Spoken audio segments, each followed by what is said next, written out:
Bueno, leía una cosa que la verdad le digo a Guada, che, ¿esto puede ser real? Y Guada me mira me diciendo como si supiera, como si fuera una eminencia.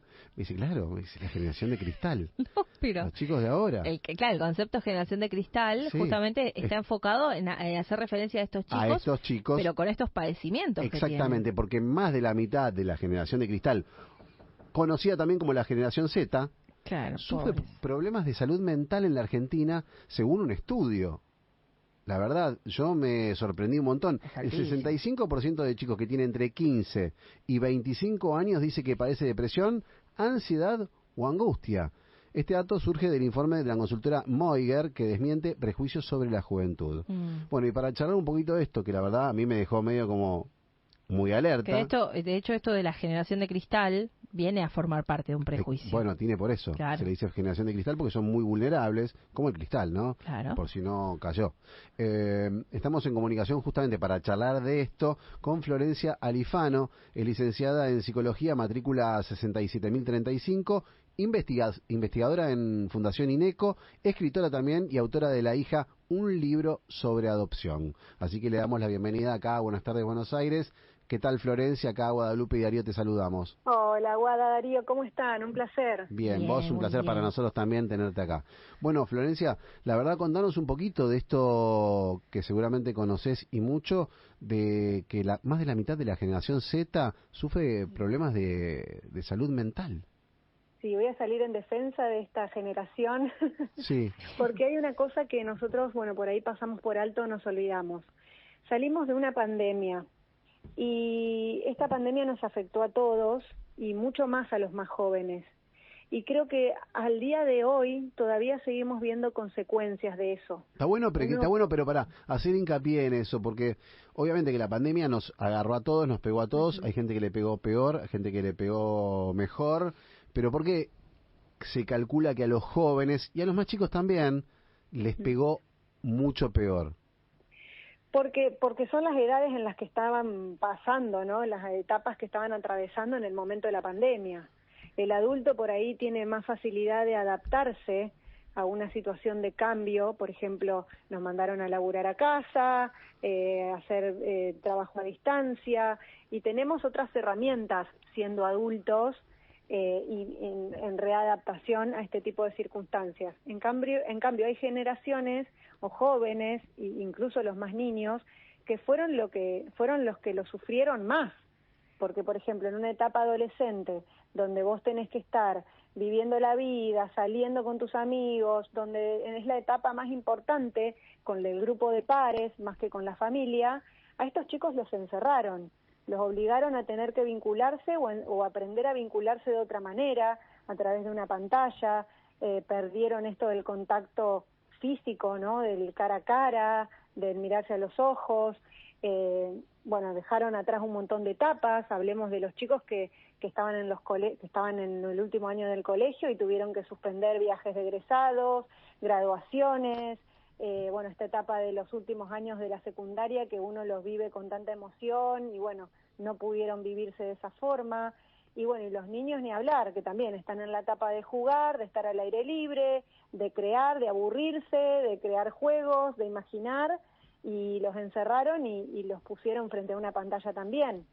Entonces todo esto, en ese momento que pasó la pandemia o incluso después de un año, no se vieron las consecuencias que se están viendo hoy, porque iba a llevar tiempo a que esto se vea.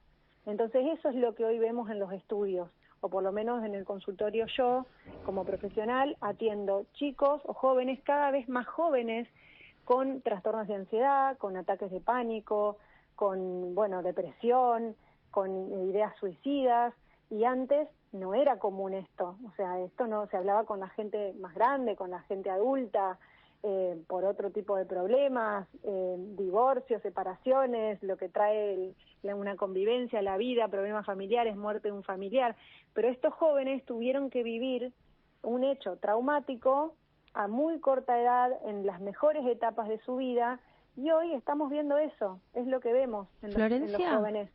Sí. Perdón que te interrumpa. ¿Sabes que también, con esto que vos decís, me haces pensar en algunas charlas que he tenido con gente conocida, A mí, por ejemplo, me pasa que los que tienen mi edad más o menos, yo tengo 40 años, por lo cual a los 30 entre los 36 y 37 empezaba todo el tema de la pandemia.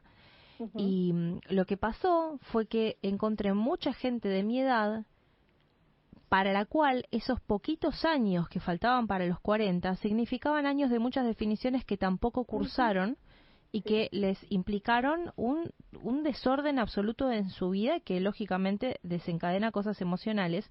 Y también conocí muchos chiquilines que empezaban el jardín, que les tocó el jardín, el preescolar en la pandemia, y cuando tuvieron que ir a primer grado fue todo un caos, volver a hacer cepillo, un montón de cosas. Digo, pareciera como que cuando esto pasa en los finales de algunas etapas o de tiempos límites, que en algunos casos pueden ser biológicos, en otros más sociales, da la sensación de que ahí es donde se sintió más fuerte. Quizás por eso también para las personas grandes que tenían más de 70 y pico de años fue tan fuerte, ¿no? Porque vos sentís que es tu último tiempo para programar una familia, tu último tiempo para ver a tus compañeros de secundario, tu último tiempo de disfrutar a tu gente querida en tus años, digamos, de ancianidad. Sí, son momentos cruciales de nuestra vida. Son como etapas muy importantes y específicas donde suele pasar algo, ¿no? Donde se resuelve una situación, donde estamos posicionados en una etapa donde hay que tomar decisiones. Entonces, esto se vio trunco, ¿no? Se vio imposibilitado. Entonces, las consecuencias se ven tardíamente. Entonces uno se olvida de asociar todos estos temas a la pandemia, como diciendo, no, ya pasó tiempo de la pandemia, eso ya pasó, pero no, en realidad las consecuencias a nivel psicológico, salud mental, se ven ahora, por eso vemos tantos jóvenes con todos estos trastornos o problemas que preocupan, obviamente, a los profesionales de la salud, porque son chicos cada vez más chicos. También esto de obligarnos a meternos mucho en el celular, a esto de adaptarnos a una vida totalmente virtual y tecnológica, donde sin dudas nos afectó a todas las edades, ni hablar a las generaciones mayores, ¿no? De los abuelos, de nosotros acomodarnos al trabajo de una manera que desconocíamos, y bueno, todo esto generó cambios que a nivel emocional también y mental tuvo su consecuencia, y hoy estamos atravesando eso. Sí, igual creo que la parte tecnológica y eso me parece que nos hubiera agarrado igual sin la pandemia. Sí, la pandemia adelantó el momento. Sí, pero la pandemia lo adelantó, lo aceleró. Sí. Igualmente iba a pasar, pero no hubo un tiempo de adaptación. O sea, fue de un día para el otro, tipo te encerrás a trabajar en tu casa con la computadora, o los chicos en el colegio con las aplicaciones, las computadoras. Había padres que ni siquiera tenían una computadora o celular preparado para que los chicos estudiaran a través de esas herramientas. Eso es verdad. Entonces fue como muy de golpe. Sí, fue como una clase en un segundo. Y todo lo que lleva a vivir, o sea, ya sabemos lo que genera vivir dentro del mundo de una red social y lo que generan los jóvenes. Lo bueno y lo malo, ¿no? Lo bueno y lo malo. A mí me parece que, y siempre digo esta frase que me encanta, que creo que lo que fue todo lo virtual, todo lo de Internet, fue la única creación del ser humano que solo el ser humano no sabe cómo usarlo. Es verdad. O sea, es algo creado por el hombre que ni siquiera el hombre lo sabe usar. Porque es muy todo bueno. Bien. El tema es que no ponemos límites ante esas cosas. Y ahí es cuando surgen los problemas. Porque yo no estoy en contra de la tecnología ni de todo lo que hay hoy. Me parece que forma parte de un cambio, que es evolución. El tema es cómo lo usamos. Es que yo te digo la verdad, es como complicadísimo, ¿no? La verdad me encantaría tener la solución. Me doy cuenta dos cosas, que está bueno lo que dijiste vos y que es concreto y claro, no sabemos usarlo, y cuando decís no sabemos usarlo no es que no sabemos técnicamente, no sabemos usarlo porque tiene que tener un tiempo de utilidad. Nos vamos de mambo. Y nos vamos de mambo, pero por otro lado, creo que hay una adicción que se genera desde las entrañas de estos aparatitos y que, yo te digo la verdad, es muy difícil. Yo pongo este ejemplo porque siempre me pasa lo mismo y para entender un poco lo que pasa con esto y la verdad después, si querés, descubrimos cómo o lo resolvemos juntos. Pero me parece que la adicción se genera desde los juegos, arranca con los juegos, que más o menos deben tener lo mismo que las aplicaciones, TikTok o lo que quieras, pero el juego te lleva a querer todo el tiempo jugar y desde la tablet vos no tenés el final que teníamos nosotros cuando éramos chicos. Yo te hablo con 54 años y de jugar en los fichines. Claro. Entonces yo iba al fichín, se me acababa la guita y se acabó. Después me quedaba mirando cómo jugaba otro hasta que me aburría de ver cómo jugaba el otro y me iba a casa. O sea que se terminó. Pero la verdad que no puedo negar que si hubiera tenido más plata la hubiera quemado ahí jugando. Entonces siento que acá es lo mismo, me parece como que se genera con los juegos, con las aplicaciones, esa adicción de no poder largar, y me parece como que habría que, lo que vos decís, aprender a usarlos, es aprender a dejarlos, a darle el tiempo que tienen que tener en tus manos. Sí, yo creo que hay que tenemos que aprender eso, me parece que hay pequeños tips. ¿Cómo son? Ayudan. ¿Sabés alguno?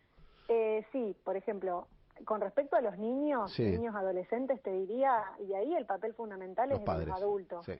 Yo lo siento mucho por los padres, pero tienen que ponerse en el rol de decir basta, así como vos contabas que te quedabas sin plata y hasta acá llegábamos porque no se podía más. Claro. Bueno, ahí es el límite del padre, mirá, tantas horas en el día y se terminó. Claro. Y listo, y no tener miedo a que los chicos se aburran, porque a mí me parece que también hay un miedo de los padres de tener a los hijos aburridos, viste, sin hacer nada.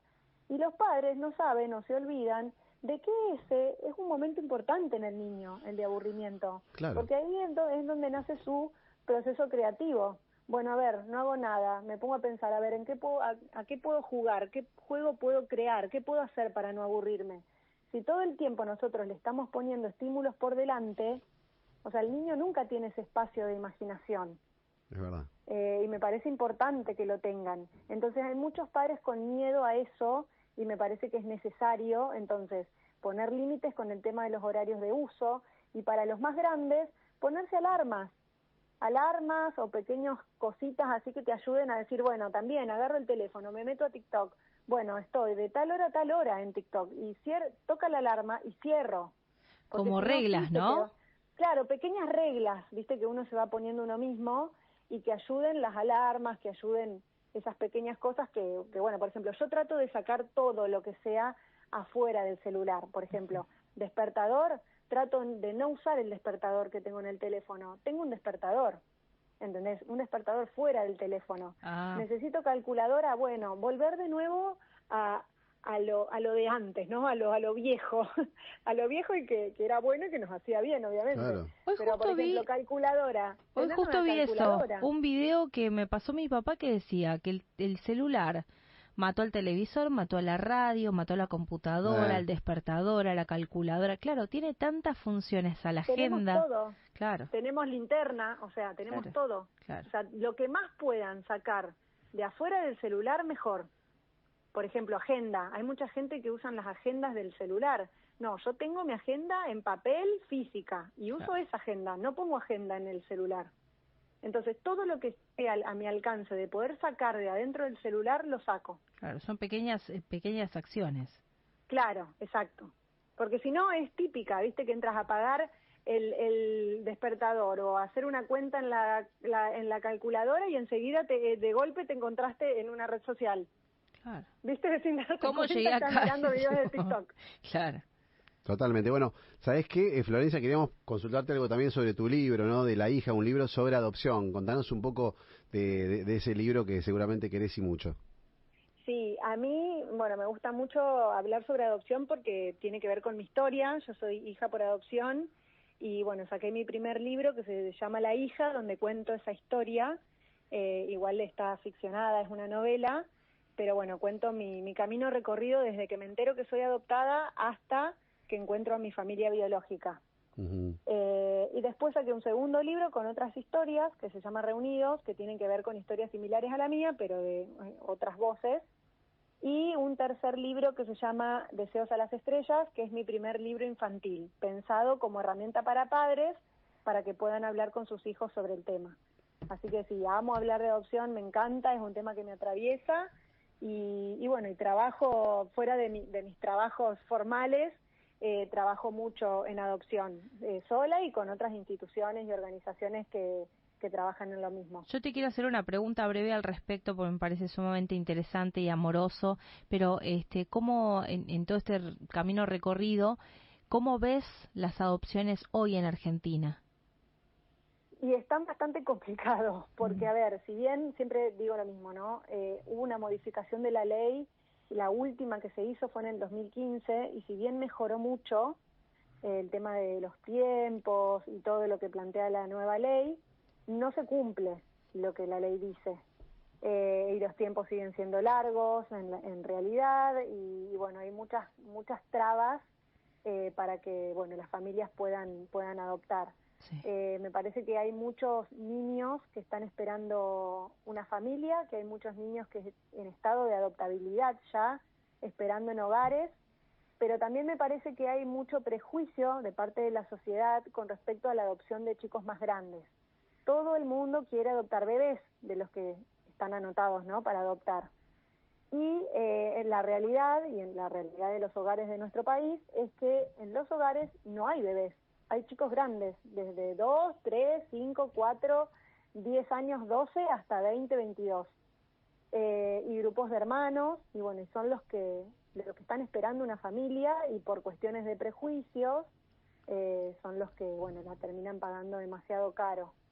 Pero también tiene que ver con un desconocimiento del tema, creo yo. Hace falta hablar de adopción, mucho más de lo que se habla, si bien siempre fue un tema tabú, me parece que de a poco va dejando de serlo, pero bueno, hace mucha falta capacitaciones, charlas sobre el tema, tanto en educación como a la sociedad en general. La verdad que nos quedaríamos charlando un montón como Florencia, pero tenemos que ir al informativo, así que te agradecemos un montón tu tiempo. No, a ustedes por el espacio, muchísimas gracias. No, por favor. Florencia Alifano, licenciada en Psicología, matrícula 67035, investigadora en FUNELCO, en INELCO, escritora también de La hija, un libro sobre adopción, nos contaba su historia y charlábamos sobre los problemas que tienen la juventud de hoy, esta generación Z,